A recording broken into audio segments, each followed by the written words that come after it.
We start in Israel, where more than 100 people, including around 30 police officers, have been injured in clashes between Israeli security forces and Eritrean asylum seekers in Tel Aviv. Some are in a serious condition. Police said they fired live rounds in the air, as well as deploying stun grenades, tear gas and sponge-tipped bullets to disperse supporters and opponents of the Eritrean government.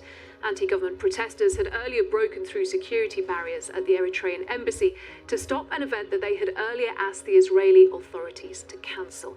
Let's go live now to Jerusalem. We can speak to our Middle East correspondent, Yolande Knell. Yolande, what was this event that was causing so much controversy?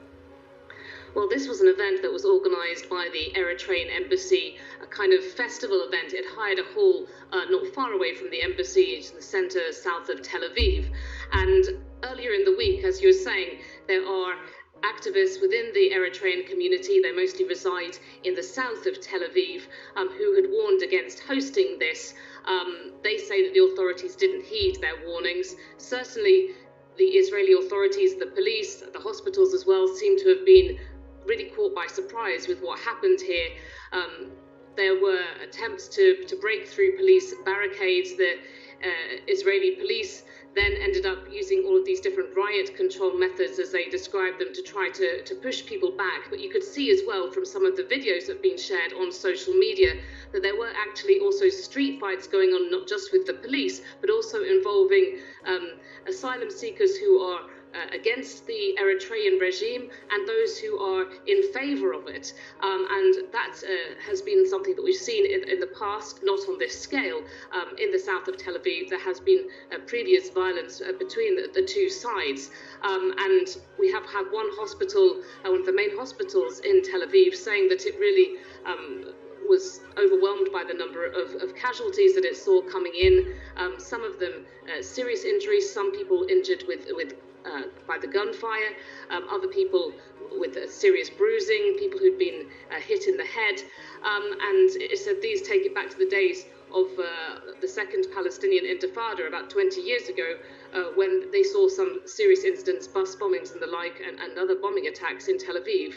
The hospital itself was really quite overwhelmed by what happened. And Yolande, is there any suggestion that this is the end of it? Because some of those activists have said that they plan to continue. Well, the Israeli police say that finally the situation is under control, and you can still see there's a heavy Israeli police presence on the streets of Tel Aviv. I've been speaking to my colleagues there who said that during the day it really was like a war zone. They had police helicopters constantly buzzing overhead, the sound of sirens, and the Israeli police told residents, of course, people were off. It's the Jewish Sabbath on a Saturday. They told people to stay away from this area unless they were involved in what was going on. It really now is the clear up that we're seeing, with businesses complaining that some of their shops have been smashed up, some privately owned cars have been smashed up, and all the trouble that there's been.